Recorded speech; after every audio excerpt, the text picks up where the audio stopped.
Then, guys, nag-cheat sa akin si Jersey. Pero, I think, nagbago naman siguro.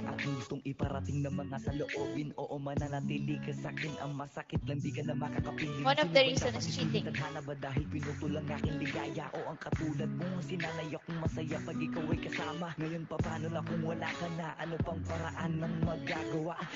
Hindi lang, basta, sobra. Kwento ko lang yung ang tawag dito yung love story namin. Una, parang way back 2019, September 2019, naging mag-on kami, parang MU ganon. Then after 2 months, kinost niya ako. Then nabalitaan ko, may girlfriend na. So, sobrang sakit sa akin kasi, alam mo yun, 2 months kang pinasaya, 2 months kang pinakilig, 2 months kang pinaramdam sa'yo yung love, pero biglang mawawala, tapos malaman mo may iba na pala. Tapos, ayun, so September, October, November, then pagdating ng December, last week of December, nagkaroon kami ng meet and greet, hi Jutien, meet and greet sa Quezon City, which is, nandun siya. Chinat niya ako sa TikTok na, uy, nandito ako, ganyan. Kasama ko sila ganito, ganyan. Kasama niya yung mga friends niya nun. Pero that time, may jowa siya. So, nakipagkita ko bilang friends. So, sabi ko, ayun, nag-meet kami, yan, kumain kami, kasama yung mga kaibigan niya. Hindi ako malapit sa kanya kasi inaalala ko yung jowa. Kasi iniisip ko, paano kung ako yung jowa? Parang sakit naman, di ba? As a girl. So, ayun. Noong January, February, ayan. February, nag-chat na siya sa akin ulit. Nag-iisip ako, sabi ko, bakit kaya ito nag-chat ulit sa akin? Bakit nagparamdam ulit to sa akin? Tapos ayun, ako naman, tong si Marupok, pinagbigyan ko ulit. Parang 1 month ulit kami nag-usap, then sinagot ko na siya ng March, which is March 11, 7 p.m. Tapos, ayun. Then, ayun, naging okay naman kami. Pero hindi siya ganun ka-sweet sa akin na miski mag-I love you ako. Wala, deadma, scene, ganon. Tapos yung mga shared posts niya, hindi para sa akin. Parang walang, relate. Inintindi ko yun kasi LDR kami. Then, ayun, kahit anong gawin niya sa akin, kahit sobrang parang red flag na, okay lang sa akin kasi ayoko may pag-aawayan kami. Basta gusto ko, iniintindi ko lang siya palagi para hindi kami mag-away. Then, ayun, pagka, di nagtuloy-tuloy na gano'n yung setup namin. Hanggang sa nag-October. That time na October, bago pa mag-collab kami sa YT. First time collaboration on my YT yun. Bago mangyari yun, niyaya niya ako magtagaytay. So sabi ko, hindi siguro ako papayagan, pero try kong tumakas.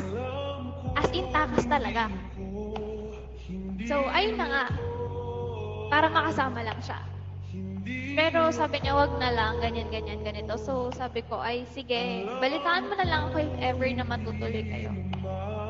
Then, ayun na nga. Then, itong basta, isang YouTuber din na nag-aya ng collaboration sa amin lahat noong October. So, nagpunta sila sa bahay namin. Yun yung, third meet namin. Hi, Kitaje!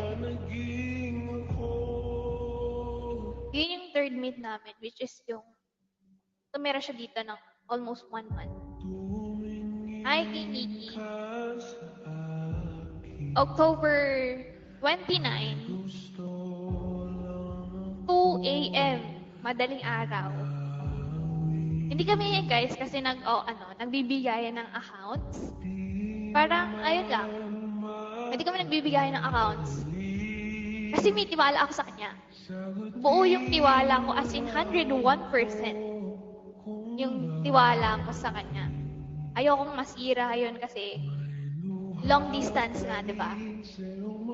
Never akong nagduda sa kanya that time. Kasi ayoko nang may pinag-aawayan kami, ayoko nang may pinagseselosan ako. Kapag may pinagseselosan ka, auto-block. Kasi ayoko nang lumalala pa. Tapos ayun, basta iniintindi ko siya palagi. Tapos, ayun na nga, October 29, 2 a.m., naiwan niya kasing bukas yung account niya sa cellphone ko. Biglang may tuwawag na girl. This girl is from Tondo, Manila. Hindi ko siya papangalanan kasi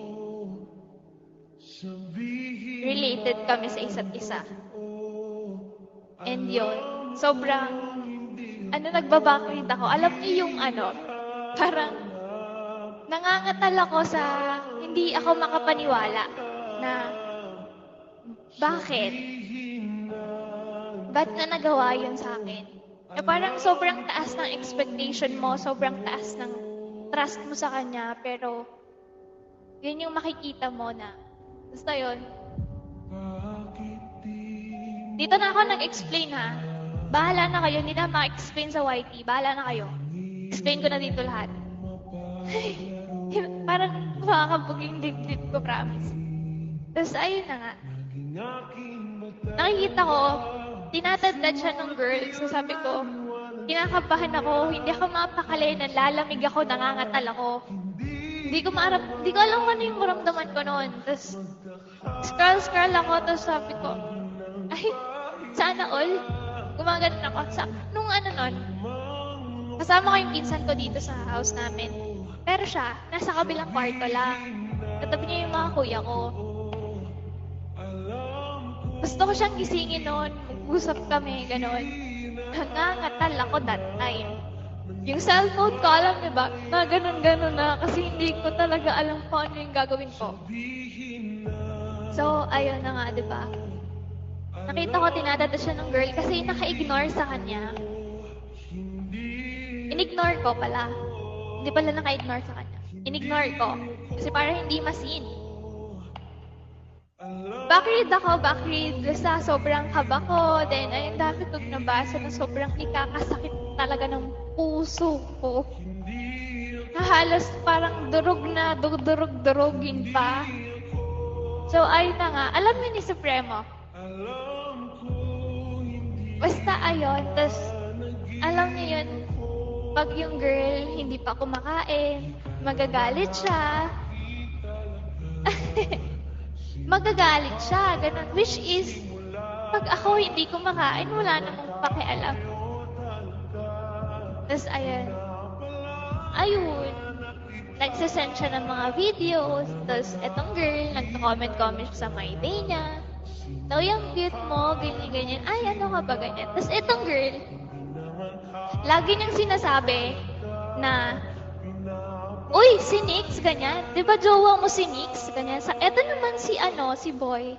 Sabi niya, dito? Sabi niya, Nix na naman, ganyan. Sabi niya, di ba mahal na mahal ka ni Nix? Sabi niya ganon. Tapos, wag na natin yung pag-usapan. Sabi niya ganon. Tapos, ayun, the next topic na naman. Actually, may SS ako, so ayoko pakita. Basta yun na yun. Tapos, ayun na nga. Tapos, nasa na ako? Andun ako sa SS, di ba? Tapos, sinabi nung girl, reto mo ako. Thank you, the swift mall. Reto mo ako. Tapos, sabi ni Boy, kanino sa akin? Sabi niya, tangi may Nix ka, di ba? Paano kung wala? Sinabi niya ganon. Tapos ayun na. Sabi ko, why? Do I deserve this? Send ko ba? Ay, wag. Bakit ganon? Tapos ayun, ang dami ko pang nalaman na nung time pala na nag-uusap na ulit kami nung January, February, hanggang June, hanggang sa birthday ko, which is naging kami ng March. Naging hindi lang pala ako. May isa pa. Bukod pa yung nakausap niya noong October. So, yun. Bukod pa yung nakausap niya noong October. Hi, Ivan. And ayun na nga. Ay, nanginginig ako. Sobrang sakit. Tapos ito pa, yung nakausap niya nung January hanggang June, hanggang sa birthday ko, is ano, dito na ako nag-explain na ayoko na kasi mag-YT, guys. Ayoko kasi pagkakitaan yung ganito, ganyan. Basta dito na lang. Kung bahala na kayo, explain ko na para malinaw na lahat, para tapos na to. Hindi na akong kulitin after nito, ha. Tapos ayun na nga, di ba? Noong October pala, nung niyaya niya ako magtagaytay, niyaya din pala siya nung girl na yon nung pinagsabay niya kami ng January hanggang June. So, dapat papayag siya. Kaso, biglang nagkaroon ng lakad.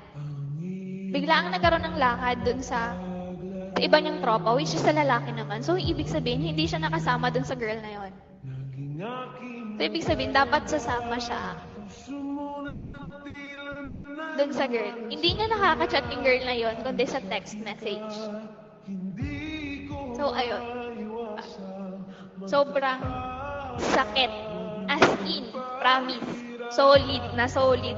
Tumagos siya hanggang buto ko. Then, ayun na nga, diba? Pagka pinilit kong, nag-usap kami niya na, tinatanong ko siya, bakit? Bakit mo ginawa yun sa akin? Bakit? Deserve ko ba yun? Nagulang ba ako sa'yo? Ganyan. Sobrang ano ka nun, promise.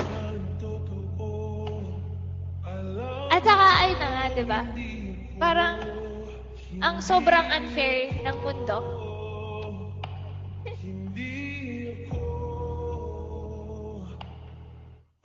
Sobrang unfair ng mundo kasi ganun. Tapos nung tinanong ko siya, alam mo ba yung sagot sa akin?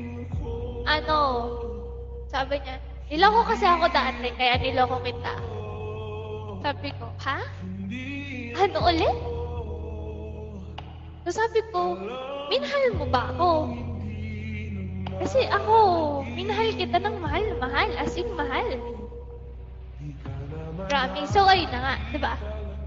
After nun, sobrang dami ko pang nalaman na, sobrang dami pang girl. Meron isang account sa FB with issue yung dami niya. Dami account niya. Sinend niya yun sa pinsan niya na sabi niya, uy pre, pwede mo tong buksan-buksan pang chicks ko. Then ako naman, ako ng way. Sorry sa pagiging immature ko sa dapat hindi ko na pinakalman. Alam ko namang masasaktan ako. Hinanap ko talaga yon. Hindi ko nahanap. Hindi ko nabuksan. Yung jowa ng pinsan niya, which is girl din, yan. Nag-chat sa akin. Nabasa niya daw na gano'n, na ganito, ganyan. Ang daming girl, hindi lang ako. Tapos, meron siyang isang influencer na nakakausap. Ayokong pangalanan kasi ayoko na magkagulo pa. Basta yun na yun. Influencer siya. Yun. Basta guys, nanginginig ako. And hindi ko na i-open yung iba pa na reason kung bakit. Ganon. Basta, bago nangyari yun lahat guys sa akin, pinaglaban ko pa siya. As in, sumuko na lang talaga ako nito kasi hindi ko na talaga kaya. As in, hindi ko na kaya. Ayun na guys. Ayoko nang, banggitin yung iba pang reason.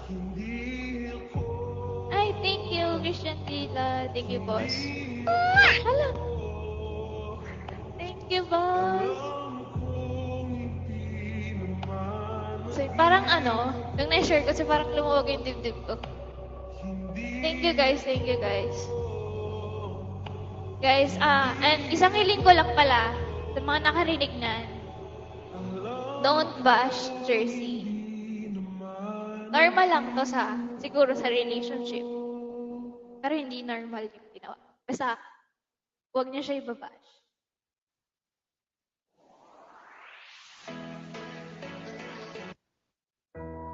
Sama ka sa amin bukas, bahala tayo. Sige, Zoe, papaalam ako. Data ko pag pinayagan ako. Thank you, guys. So, ayun na nga. Sa, ano yun? Si Thea kasama. Sige, sige.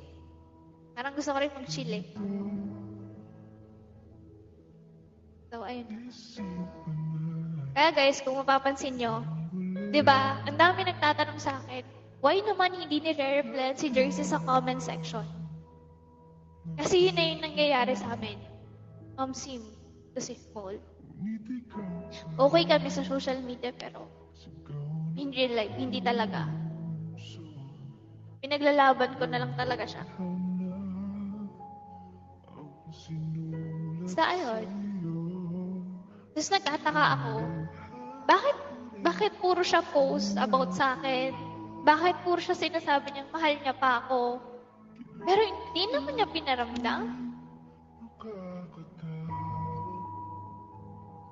Ganun.